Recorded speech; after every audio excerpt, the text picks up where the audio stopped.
Hi, everyone. I'm Alexandra Uresta, and this is Career Switch Podcast. This show is here to encourage you to take action with whatever career change you're considering or working on. Maybe you're trying to switch industries or professions or break out on your own and start a business. In some episodes, I talk to people who've made their own career switch, whether by choice or circumstance. They share the good, the bad, and the truth about their journey, including what worked for them and what didn't. In other episodes, I speak with experts who offer their best career advice on challenges that can come up during the process of making a career change. After all, it takes guts to switch things up, and it's not easy. However, it is possible. So, I hope you hear something in this episode, an idea, a suggestion, a piece of advice that'll spur you into action with your own career switch, whether it's taking that first bold step or trying something new. Welcome. I'm glad you're here. Any career change has its risks. That's why a major goal of this podcast is to encourage you to take action. My guest today exemplifies this mission perfectly. Nayan Patel recently went from working as a banking executive to managing a horse farm. Yes, Nayan is the new owner of Horse Shadow Run, a 16-acre horse farm in Charlotte, North Carolina that offers boarding, riding lessons, and summer camps. In this episode, Nayan walks us through how he is figuring out his career switch into entrepreneurship by doing. If there's one thing I learned quickly while chatting with Nayan, it's that mindset is everything. Nayan's attitude that he can learn anything required to run his business by asking or finding the help he needs has him optimistic that his career transition will work out. He shares how he's navigating year one of his new venture, the calculated risks he's taking, and his plan if it doesn't pan out. Hi, Nayan. Thanks for joining us today. Let's dive in. What were you doing before you bought Horse Shadow Run 8 months ago? Prior to doing this, I was working mostly in the financial services industry for the past 15 plus years, technology and banking domains specifically. So my last job was to run data and analytics for TD Bank US. And what was going on at the time at work? I was working basically a lot, something like 600 people. I was responsible across multiple countries, and the role was a bit crazy as I had multiple jobs, hats every day.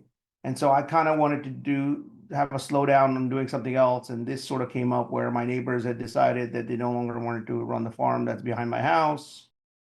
They're going to go live in a retirement community somewhere. And they asked me if I wanted to take over and buy the farm, because if they didn't, the next stop was there were going to be development in my backyard essentially for the next 3 years, because they had already sold half of their land to another developer and they were building houses on it. Oh, so I'm sure that was a big factor.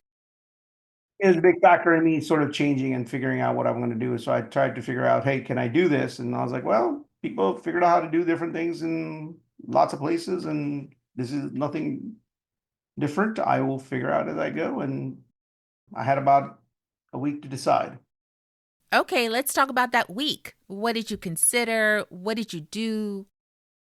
I called up a bunch of family and friends to see if any of them were interested in investing, because the amount of money that I need to come up with and the amount of loans, et cetera, that would need to be taken out.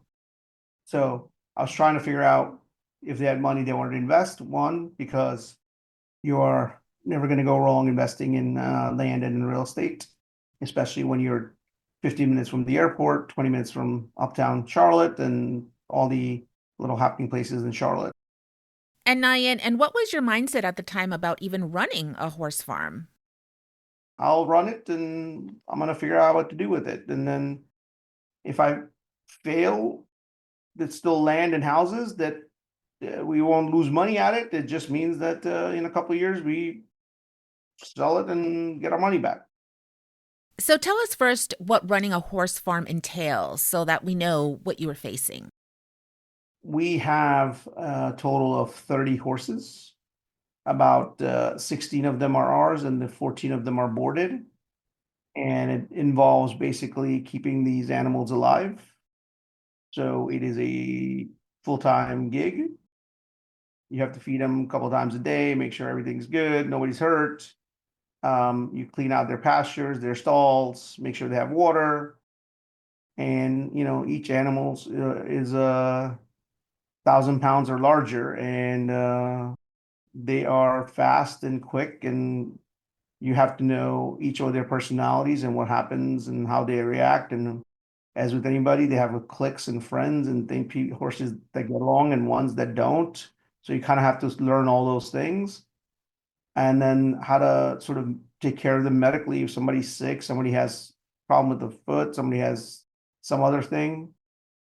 So basically, being able to handle the horses, move the horses, being able to sort of take care of them and obviously we had staff and stuff that stayed on from when I bought the farm. So I wasn't going in with not having anybody or not knowing anything, but there's still things that you have to do because I'm the backstop for anybody who doesn't show up or something's wrong.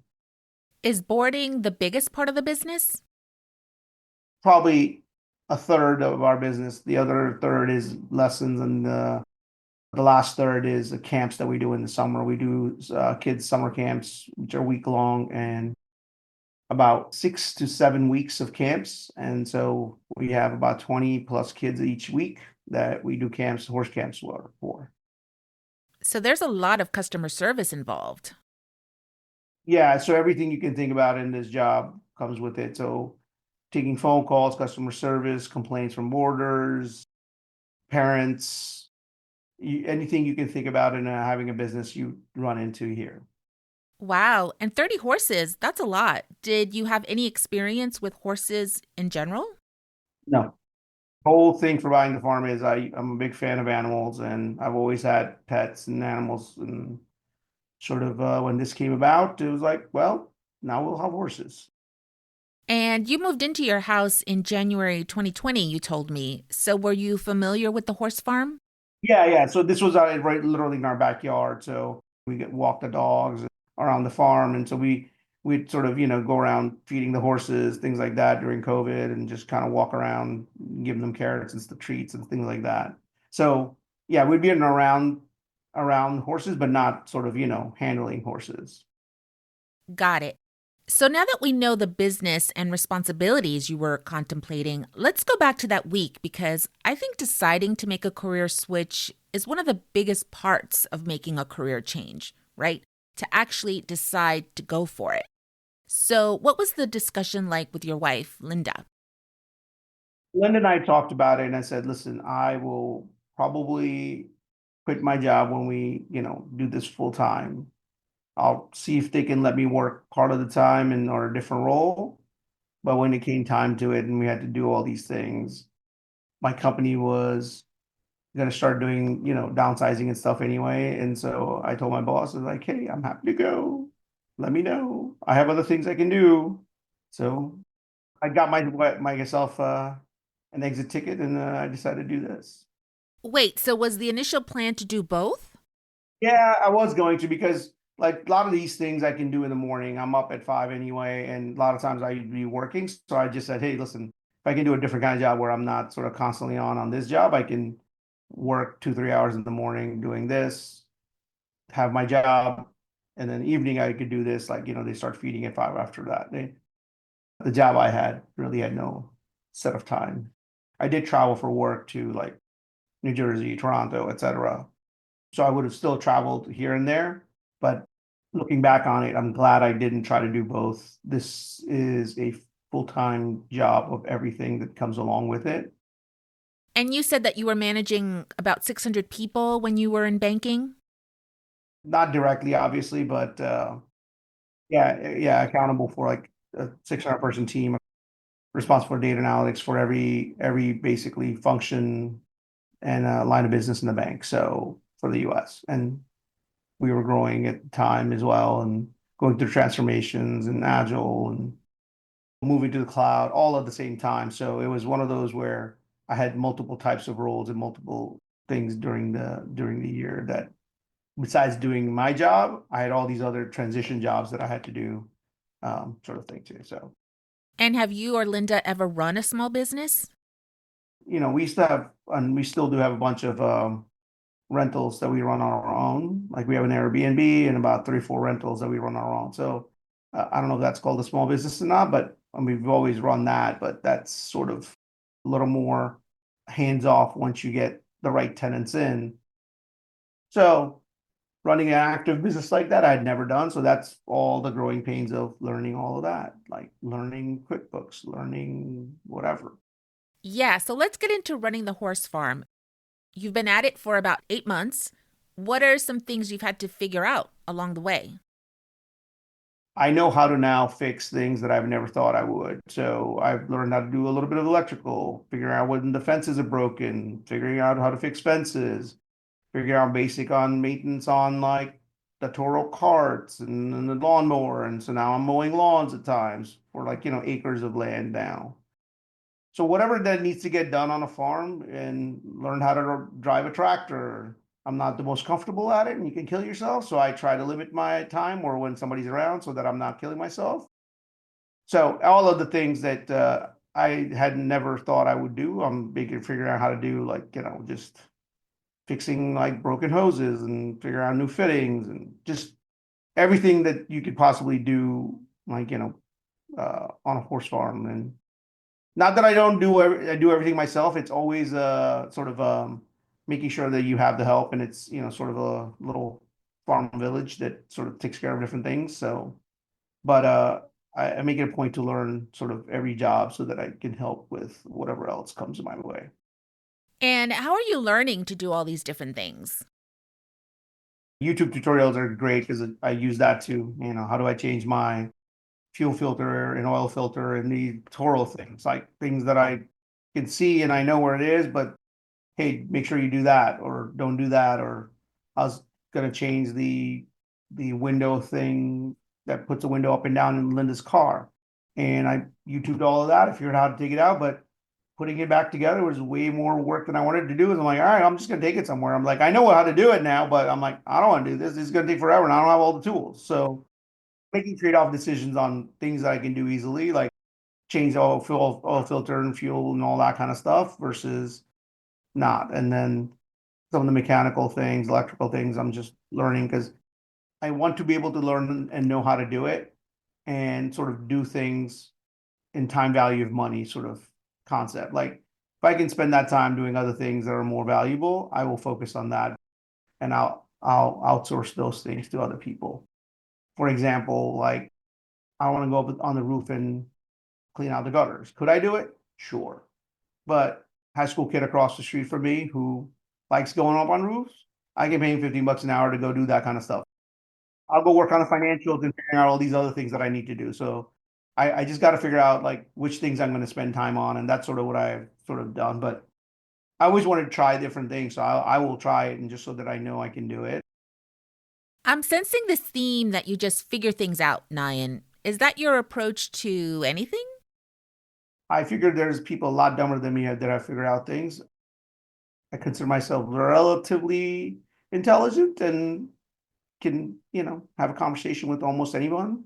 So I figure I can figure out most things. Like I'm not naive. Like I'm never going to figure out surgery, but most of these other things, yeah, you can figure it out because it does not require any sort of, 4 years in medical school or any of those kind of degrees. You can figure out most of the other things. You can ask for help. You can look up YouTube. And I'm not shy about asking for help. So I'll just call friends up and it's like, hey, have you ever done this? Yeah, okay, well, can you come by or tell me and I'll go figure it out. I like that attitude. Honestly, I'm the opposite. I worry about not knowing how to do something. Even the figuring out can get me anxious. Like, how am I going to figure it out? So I like that flip mentality.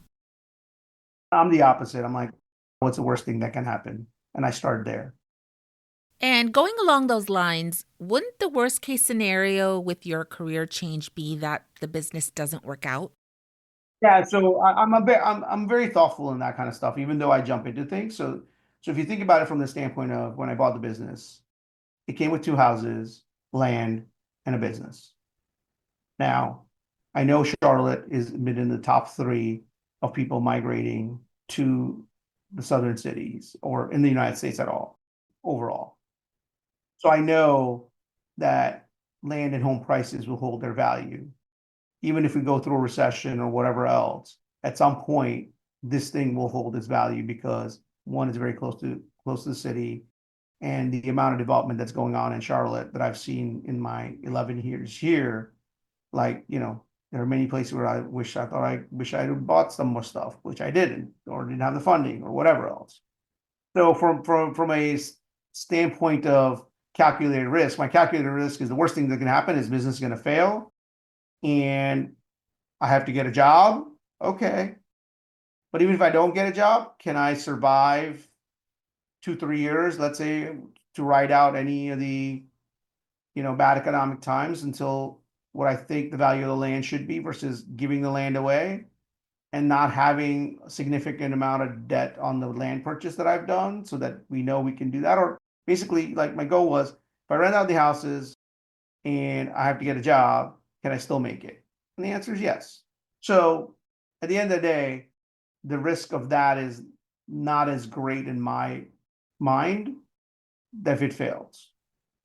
Will it be painful? Will I lose money for it in the short run? Sure. Will I be able to absorb that in the long run? Sure. But I know for a fact that my investment will be worth triple what I paid in 3 to 5 years, which is why I have a 5 year goal of we'll see what happens in 5. So that's the plan. Give it 5 years. I knew going into this, yes, there'll be a period of time where I'll have to figure things out. But as long as I can keep the horse farm in black, we'll do this for 5 years and then see. My land and house values will appreciate over time, and then somebody will make me an offer I can't refuse in 5 years, I figure. And then if somebody wants to still run it as a horse farm and one of these parents with ridiculous amounts of money wants to buy it and keep it a horse farm, they can, or somebody will probably just buy it and develop. My goal is if I can sort of keep it even and a little bit in the black, I'm perfectly happy with it. But this is year one and we're not going to be, and hopefully in year two we will be, and then we'll see what happens. But it sounds like you have a great attitude.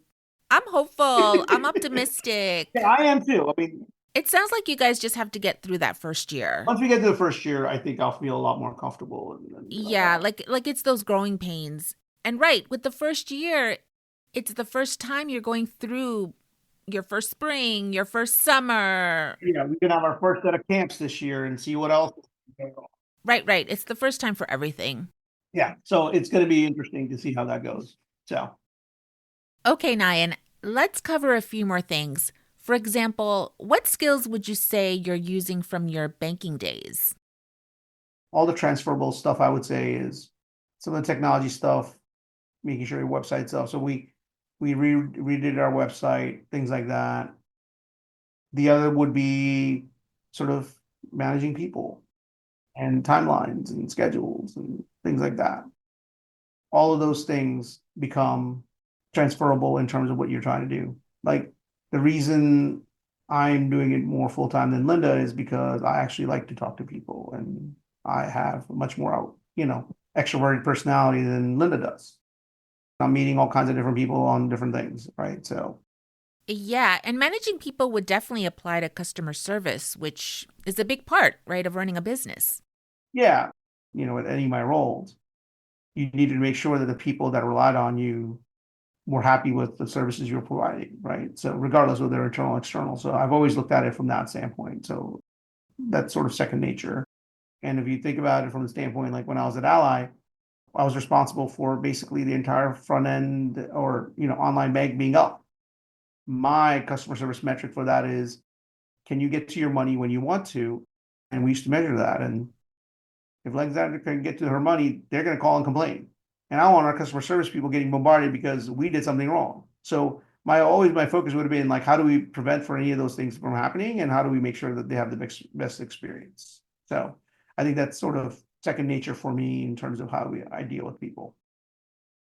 And Nayan, you've mentioned your wife Linda a few times. How is it running a business alongside your spouse? You mentioned earlier that she's more introverted while you're more extroverted. She's working on a lot of things like bookkeeping and back office kind of stuff, payroll, things like that. I'm working on basically anything operational, taking care of the animals, staff, marketing, customer service, dealing with vendors. I'm doing so and this is sort of my full-time gig while she still was working. So hers is mostly like, when she gets home, she's doing a lot of the other stuff. She likes doing that, so it's good.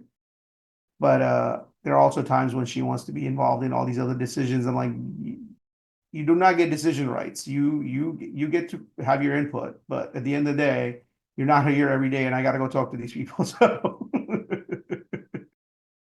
so we have to sort of try to do some, delineations and stuff like that. Like I don't get involved in all the managing of summer camps and making sure like all the forms are filled and people are signing the right things and the amounts got paid. Like she'll take care of all that. I don't pay attention to that at all, and I know it's getting taken care of. Great. So tell us about Horse-Shadow Run for anyone who may be in Charlotte and interested. We do horseback riding lessons throughout the year. We generally get kids starting at the age of 6 until probably high school. And then we have people who are wanting to have their own horse, so we board horses for them. So we do basically feeding and caring for their horses all the time. We also do sort of summer camps, which are going to be starting in June. And we probably have like a couple weeks where we have some spots left. Other than that, all our camps are kind of booked out. The camps are a lot of fun because they get to come ride horses, there's activities. And I saw on the website that you're also doing events. Events is something I'm working on developing. Right now, we do some birthday parties for young kids where they do some like a trail ride, and then they'll do cake and pizza and things like that. We can put up a bouncy house. And I'm working on events, sort of like getting food trucks and maybe a brewery who wants to sort of promote their stuff here and sort of have that. So I'm working on those kinds of things, and just it is taking a little bit until I can get all these other things in order. Great. So how can people keep up with Horse-Shadow Run and contact you? You guys can go to our website. It's horseshadowrun.com, and our email and social media stuff is on there. We are on Instagram under the same name, and same thing with Facebook. Okay, Nayan, as we wrap up, what advice do you have for our listeners who are working on their career switch, especially starting their own business? Nothing comes without risk. So the people who want to stay in a job and never risk it, they're never actually going to make it into something a lot bigger than they imagined. It's going to be hard, but at the end of the day, you only have one life. People ask me if I'm having fun yet, and I tell them that I will let you know in a year once I'm sort of settled. For now, it's just things need to get taken care of, and you sort of just do and figure out along the way. There is no, map for these kinds of things. Like nobody can tell you what steps you're gonna have to take. Until you do it, you don't know. Thanks to Nayan Patel for being our guest today. Check out Horse-Shadow Run at horseshadowrun.com. You can find links to the resources mentioned in this episode and more helpful information in the show notes and on our website, careerswitchpod.com. So what's your career switch? Are you motivated to take action after listening to this episode? Tell us at careerswitchpod.com. We'd love to know, along with any feedback you have about the show. Let us know, too, if you'd like to be a guest. Follow us on Instagram, Facebook, and LinkedIn at Career Switch Pod. And please rate, review, and share with your friends and colleagues. It'll help get the show out there. Thanks for listening today. Till next time.